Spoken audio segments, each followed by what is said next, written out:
his wife, Susan. I got these photographs from her, their great-great-granddaughter that lives in town, Sarah Mummert. You know Sarah Mummert? Some people probably know her. No? She used to be the librarian at the Lutheran Seminary. But she's related to the Rogers. And it's fascinating to me that Peter Rogers, doesn't he kind of look like Grandpa Munster? I can't look at that without thinking that. And of course, I don't think Susan has any teeth.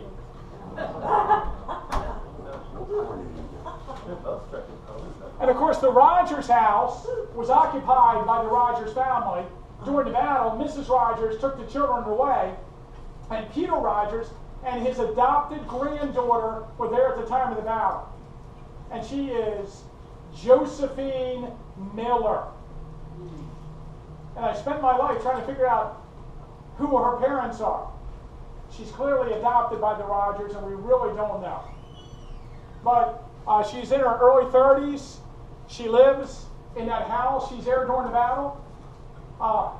Before the fighting on July 2nd, Sickles' Corps is moved to the Emmitsburg Road. And they have a wagon of provisions, and they ask her if she wouldn't mind cooking them a meal. And so she cooks for the men of the 3rd Army Corps before the second day's battle starts. And then after the battle, she goes out and gathers up wounded soldiers of the 1st Massachusetts Infantry, and she brings them into her house. And she cares for them. During the 3rd day of the battle, Pickett's division charges around both sides of her house. Union artillery is firing directly at her house, and shells are going through the house, and she's laying on the floor with the wounded, trying to keep them from being hurt. And after the battle, she goes out and gathers up more wounded and brings them in. So years later, when the 1st Massachusetts Infantry is dedicating their monument next to her house, they would like her to attend the ceremony. And they write to Gettysburg, and they learn that she had married one of the Slider boys in 1863, and she'd moved to Ohio. So the veterans from Massachusetts paid for someone to find her. And they paid for her and her family to come from Ohio to Gettysburg to attend the ceremony. And so here she is at the bottom, a prominent member of the reunion of the 1st Massachusetts Infantry on the Emmitsburg Road. Isn't that nice? Do you think it was important to the soldiers that she baked bread for them during the battle? Or cooked for them? Is this the woman that also had a picture of her stove? Yes. No. No, Richard. Different one? There we go. That's her. And I got this view from her, well, it wouldn't be her direct relative, but the great-great-granddaughter. So, in what must have been a flash of creative excitement. That's a quote from Frassinito.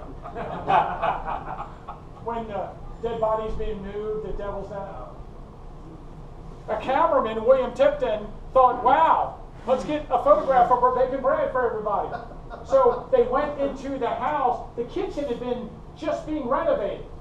So they took out of the summer kitchen the stove, and she baked bread for everyone. Isn't that wild? And the image is so clear, you can see David Sterner Gettysburg is the foundry of the stove, and they have a foundry on Chambersburg and Franklin Street at the time of the battle. And here is a photograph of her when she was young. It's an 1865 photograph, and I believe that this photograph is on display at the Gettysburg Museum of History. So you may see that. And you probably know I did an article about Josephine Miller, the famous battlefield girl. That's how she's listed. So let me get this straight. Josephine Miller lived in a wooden house on the Emmitsburg Road during Pickett's charge, and she survived. Jenny Wade was in a brick house, and she was killed. So much for the three little pigs.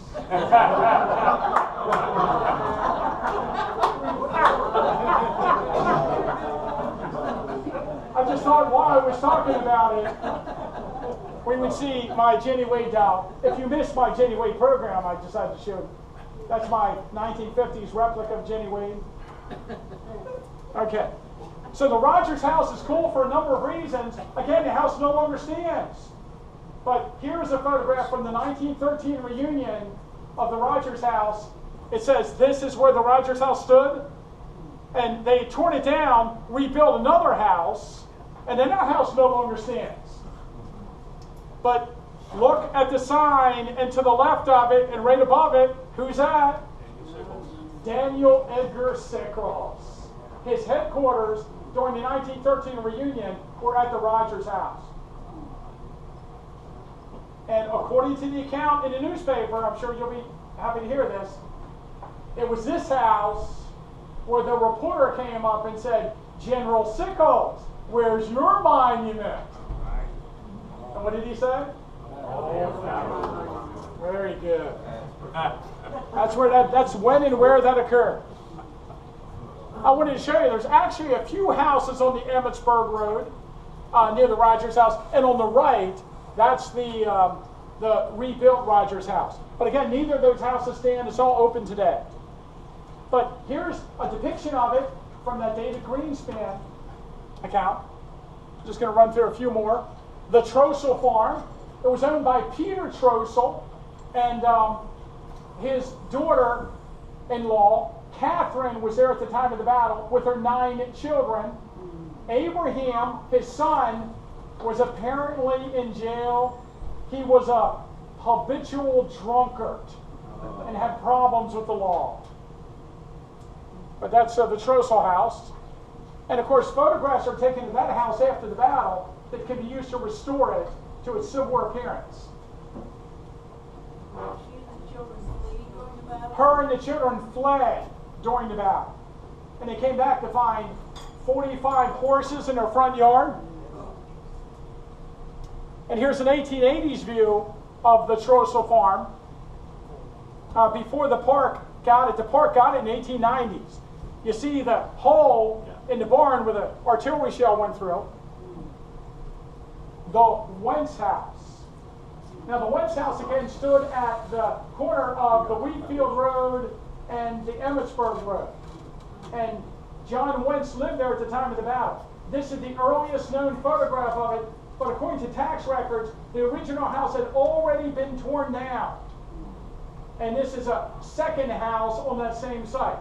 So the whole of the foundation today is for like the third house that was on that site, and not the Civil War house. But he's the one, John Wentz, has a son in the Confederate Army that visits him after the battle. There's another photograph of the Wentz house from the 1890s. And of course, we have tons of photographs of the Sherfy farm and the 3 cherry trees on the north side of the house. Joseph Sherfy lived there at the time of the battle. I don't know if you can tell in the photograph, that's a beard. He is the Reverend of the German Baptist Brethren Church, which is on what road's that? Black Horse Tavern Road. Is that right? Black Horse Tavern Road. And today, I guess it's referred to as Fouts Church, if you know where that is. And that's his wife, Mary. They have 6 children. For the longest time, it was believed that this was a photograph of their daughter, and I even have it in my forms book as a photograph of their daughter, and we now learn that this is not a photograph of their daughters. So sometimes we're told things, we believe things, and then we find out it's not true. So it's a long story, but that's not their daughters now. So here's some drawings of the house from 1872, one from like 1876 with the 3 cherry trees, an 1880s photograph of the house with the Sherfy dog house. Here's a veterans at the Sherfy house in the 1880s. And here is 2 of the cherry trees. The one on the left is very interesting because for many years it had an artillery shell in the house. That artillery shell, I'm sorry, in the tree.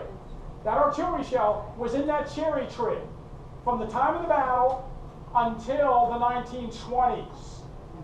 The tree fell down. Eventually, the cannonball was taken out of the tree, and the grandson of Joseph Sherfy gave the artillery shell to the Adams County Historical Society.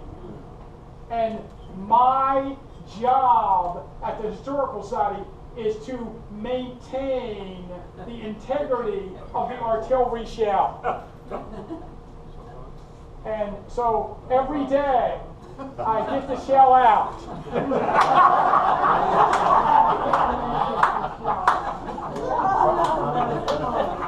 Actually, did she take that photo? Barry Larkin. Barry Larkin took that photo. And I did not know this was being taken. they took, and it's the actual one, because remember they lined up the picture, the marks? Oh, yes. And this is 10 years in the future, right? Oh, the grandson? Granddaughter, whose Beatrice. Oh, okay, that's another one. Shell, right? No, it was given by Kermit Heriter. I thought it was attributed. Otelia's grandson. I thought it was attributed to Beatrice. Oh. So we're talking about there's a bunch of